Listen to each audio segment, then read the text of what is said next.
Civil sociology classes में आप सभी का स्वागत है। तो आज हम लोग बात करेंगे आदर्श नियम, नॉर्म्स, जनरीतियां और रूढ़ियां। आदर्श नियम, जनरीतियां और रूढ़ियां, नॉर्म्स, फॉकवेज एंड मोर्स। तो फॉकवेज एंड मोर्स, तो फॉकवेज के बारे में हम पीछे चर्चा कर चुके हैं। पिछली वीडियो अगर आप देखे होंगे तो आपको याद होगा कि W.G. समनर ने अपनी बुक फॉकवेज में संस्थाएं कैसे बनती हैं बताया था, और संस्था का क्या उद्देश्य होता है, संस्था समाज क्यों बनाता है, अपने उद्देश्यों की पूर्ति के लिए समाज द्वारा बनाया जाता है। जैसे विवाह, स्कूल, कॉलेज, यूनिवर्सिटी, ये सारी चीजें मनुष्य अपने आवश्यकताओं की पूर्ति के लिए बनाता है। उसी को तो कैसे बनता है W.G. समनर ने अपने बुक फॉकवेज में बताया, जिसका पीछे हम लोग चर्चा कर चुके थे। आज हम लोग बात करेंगे कि आदर्श नियम, और जनरीतियां और रूढ़ियां क्या होती है। ये बहुत ही इंपॉर्टेंट चैप्टर है, इसको जानना जरूरी है। तो हम लोग जानते हैं कि मानदंड या आदर्श नियम, मानदंड या आदर्श नियम, क्या मानदंड अपनाया। आप सुनते होंगे कि समाज में ये बात होती है कि कौन सा मानदंड या मापदंड अपनाए हैं, मानदंड या आदर्श नियम। तो क्या होता है मानदंड या आदर्श नियम? तो जब दो या दो से अधिक व्यक्ति अंतःक्रिया के दौरान कुछ अपेक्षित व्यवहार विकसित कर लेते हैं, उसे नॉर्म्स कहते हैं। जब दो या दो से अधिक व्यक्ति अंतःक्रिया के दौरान कुछ अपेक्षित व्यवहार विकसित कर लेते हैं, उसी को हम लोग क्या कहते हैं, नॉर्म्स कहते हैं या मानदंड कहते हैं। जैसे कोई व्यक्ति, दो या दो से अधिक व्यक्ति अंतःक्रिया के दौरान आपस में कुछ व्यवहार विकसित कर लेते हैं, जैसे हाथ मिलाना या पैर छूना, एक व्यवहार क्या किए, विकसित कर लिए, तो ये क्या हो गया, मानदंड या आदर्श नियम, नॉर्म्स कहलाया, नॉर्म्स है वही। तो अब क्यों है इसको हम लोग देखेंगे। तो अभी इसको हम लोग देख रहे हैं कि जब दो या दो से अधिक व्यक्ति अंतःक्रिया के दौरान कुछ अपेक्षित व्यवहार विकसित कर लेते हैं, उसे नॉर्म्स कहा जा रहा है। तो अपेक्षित व्यवहार में अपेक्षा के अनुसार, जैसे हाथ मिलाना, पैर छूना। तो मोटे रूप में यह कहा जा सकता है कि आदर्श नियम, मानदंड क्या है। तो मोटे तौर पे कहा जा सकता है कि आदर्श नियम समाज द्वारा स्वीकृत व लागू किए गए मानवीय व्यवहार संबंधी कुछ नियम है। आदर्श नियम क्या है, तो समाज द्वारा स्वीकृत और लागू किए गए मानवीय व्यवहार संबंधी कुछ नियम है, जिसको समाज मानता है या समाज जिसको मान्यता देता है, वही क्या है, आदर्श नियम है। और वो कैसा हो, तो मानवीय व्यवहार से संबंधित कुछ नियम है, मानव के व्यवहार से, मानव के चाल चलन से, मानव के रहन सहन से, जो जिसको समाज स्वीकृति प्रदान करता हो, उसी को हम लोग क्या कहेंगे, आदर्श नियम या मानदंड कहेंगे। आदर्श नियम या मानदंड। और मैंने जब आपको बताया भी था कि संस्थाएं कैसे बनती हैं, फॉकवेज में W.G. समनर बता रहे थे, तो आपने क्या देखा था कि किसी भी व्यक्ति के दिमाग में सबसे पहले क्या होता है, कोई भी व्यक्ति है, दो या दो से अधिक, उनके दिमाग में कोई विचार आता है, विचार, आइडिया आएगा, आइडिया फिर क्या बनेगा, आदत से फिर क्या बनेगा, आदत के बाद आपकी बनेगी जनरीतियां,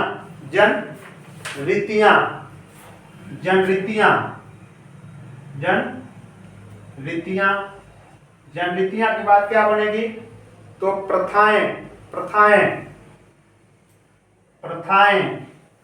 के बाद जनरूढ़ियां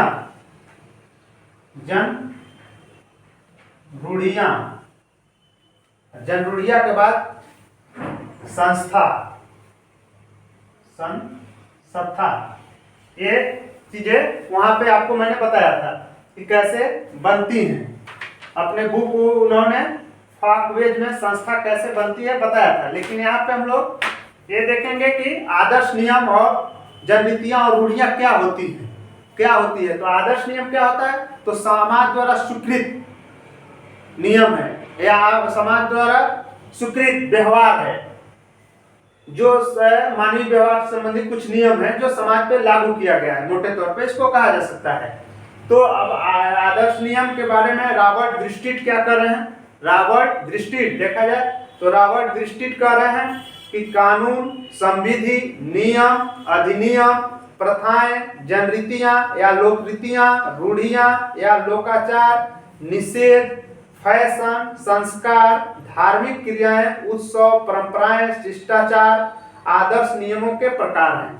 आदर्श नियमों के प्रकार है रॉबर्ट दृष्टिट कर रहे हैं कानून, संविधि, नियम, अधिनियम, प्रथाएं, जनरीतियां, लोकरीतियां, रूढ़ियां, लोकाचार, निषेध, फैशन, संस्कार, धार्मिक क्रियाएं, उत्सव, परंपराएं, शिष्टाचार, सब क्या है? आदर्श नियम के प्रकार हैं। और आदर्श नियम होता क्या है? तो ये कहा गया कि मोटे रूप में कहा जा सकता है कि आदर्श नियम समाज द्वारा स्वीकृत व लागू किए गए मानवीय व्यवहार संबंधी कुछ नियम है। मानवीय व्यवहार संबंधी कुछ नियम है जो समाज द्वारा स्वीकृति है और समाज द्वारा ही लागू किया गया है, जिसे माना जाता है। तो क्या क्या है? श्री रॉबर्ट दृष्टिट के अनुसार आदर्श नियमों के अग्रलिखित प्रकार हो सकते हैं। तो अग्रलिखित प्रकार में पहला क्या हो सकता है? जो आदर्श नियम है, जो आदर्श नियम है जिसको समाज मानता है, जिसको समाज मान्यता दिया है। तो पहला क्या है? कानून। पहला कानून, लॉ। दूसरा संविधि, स्टेटस, संविधि। तीसरा नियम, उसके बाद अधिनियम, रेगुलेशन, प्रथाएं, कस्टम्स, जनरीतियां या लोकरीतियां, फाकवेज, जनरीतियां या लोकरीतियां, फाकवेज, रूढ़ियां या लोकाचार, मोर्स, रूढ़ियां या लोकाचार जिसको बोलते हैं मोर्स, निषेध, टैबू, निषेध, टैबू, फैशन, संस्कार, धार्मिक क्रियाएं, उत्सव, परंपराएं, शिष्टाचार, ये सब क्या है? आदर्श नियम है। परंपराएं, शिष्टाचार, उत्सव, धार्मिक क्रियाएं, संस्कार, फैशन, निषेध, रूढ़ियां, जनरीतियां, लोकाचार, प्रथाएं, अधिनियम, कानून, संविधि, ये सब क्या है? आदर्श नियमों के प्रकार हैं, आदर्श नियम है। ये समाज द्वारा स्वीकृत है, समाज द्वारा मान्यता प्राप्त है।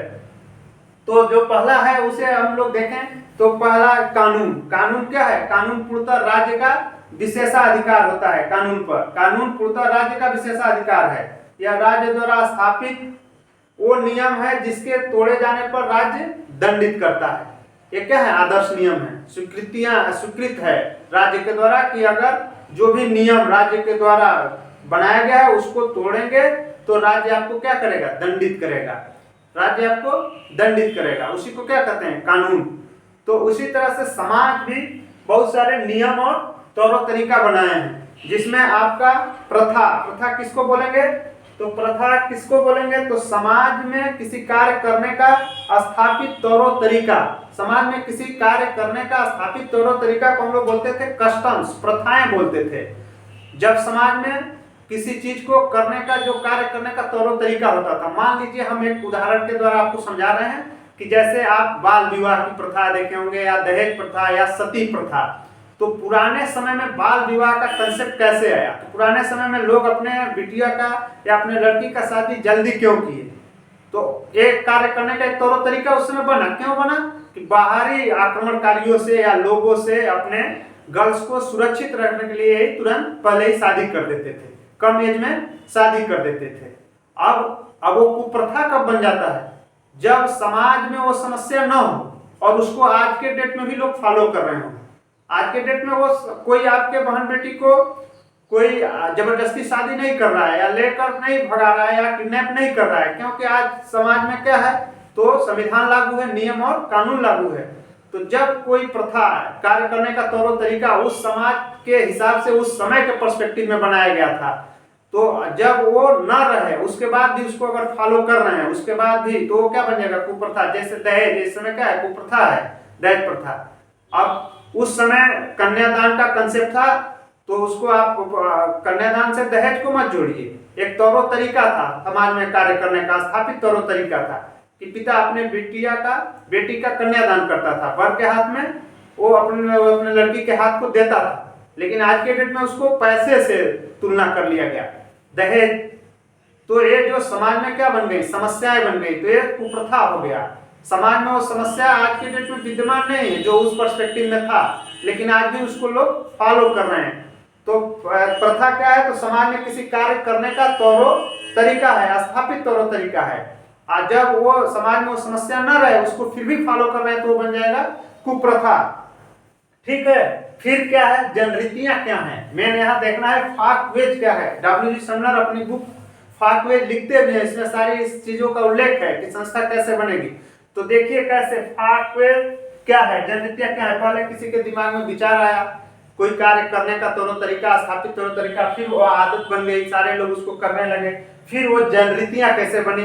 तो ज्यादा से ज्यादा जनता, जनरीतियां या लोक रीतियां, जनता की रीति रिवाज जनता द्वारा क्या किया गया, उसको फॉलो किया जाने लगा, जनरीतियां। अंग्रेजी शब्द फाकवेज का प्रयोग सर्वप्रथम डब्ल्यू.जी. समनर ने अपनी पुस्तक फाकवेज में किया था। इस शब्द का विश्लेषण किया जाए तो इसको जन प्लस रीति, जनता की रीति, जब किसी व्यक्ति की आदत समस्त जनता की आदत के रूप में परिणित हो या परिलक्षित हो या दिखाई दे, उसी को हम क्या कहते हैं, जनरीति। जब किसी व्यक्ति की आदत समस्त जनता की आदत के रूप में दिखाई देने लगे, समस्त जनता के आदत के रूप में दिखाई देने लगे, तो क्या बन जाती है, जनरीति।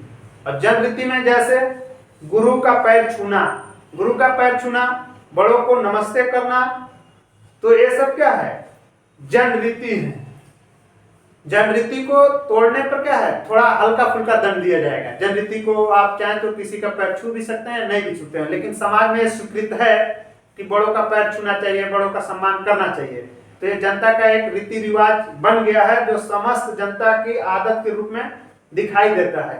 तो जनता की रीति रिवाज, प्रथाएं क्या है, तो मैंने प्रथा बताया है, समाज में किसी कार्य को करने के तौर तरीका, स्थापित तौर तरीका।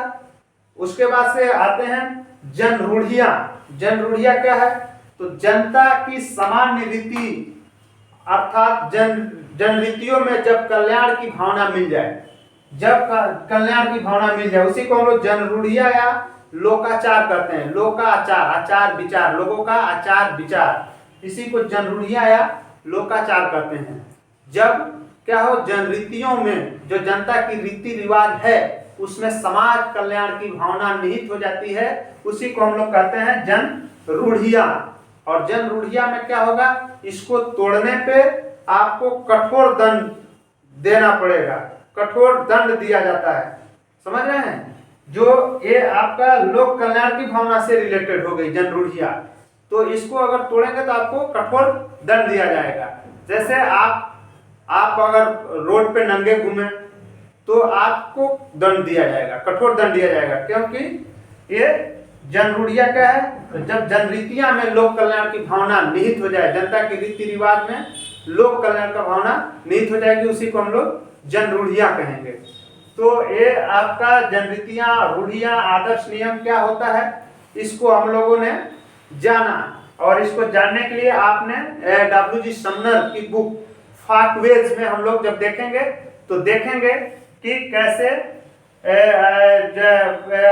किसी व्यक्ति के दिमाग में विचार आता है, फिर विचार आदत बनता है, आदत से फिर जनरीतियां, जनता की रीति रिवाज बन जाती है, प्रथा, कार्य करने का, समाज में कार्य करने का स्थापित तौर तरीका, प्रथा, जनरूढ़ियां या जनरूढ़िया कहिए या लोकाचार कहिए, लोगों का आचार विचार या जनरीति में समाज कल्याण की भावना जब विकसित हो जाए, ये है। उसके बाद जनरूढ़िया के बाद क्या बनता है, संस्था बनता है, संस्था बनता है। उसके पहले हम लोग क्या देखे, तो आदर्श नियम। तो आदर्श नियम क्या था, तो समाज द्वारा स्वीकृत नियम, जो समाज द्वारा बनाया गया हो और मानवीय व्यवहार संबंधी कुछ नियम हो, जो मानव के व्यवहारों को नियंत्रित करता हो, उसी को हम लोग क्या कहेंगे, आदर्श नियम, जो समाज की अपेक्षाओं के अनुरूप हो, जिसको समाज मान्यता देता हो और उससे समाज का व्यवहार नियंत्रित होता हो, मानव का व्यवहार। तो ये हम लोगों ने देखा, जब संस्था बन जाता है तो संस्थाएं समाज द्वारा निर्मित और विकसित होती है, जिसके माध्यम से समाज के सदस्य अपने लक्ष्यों को पूरा करते हैं।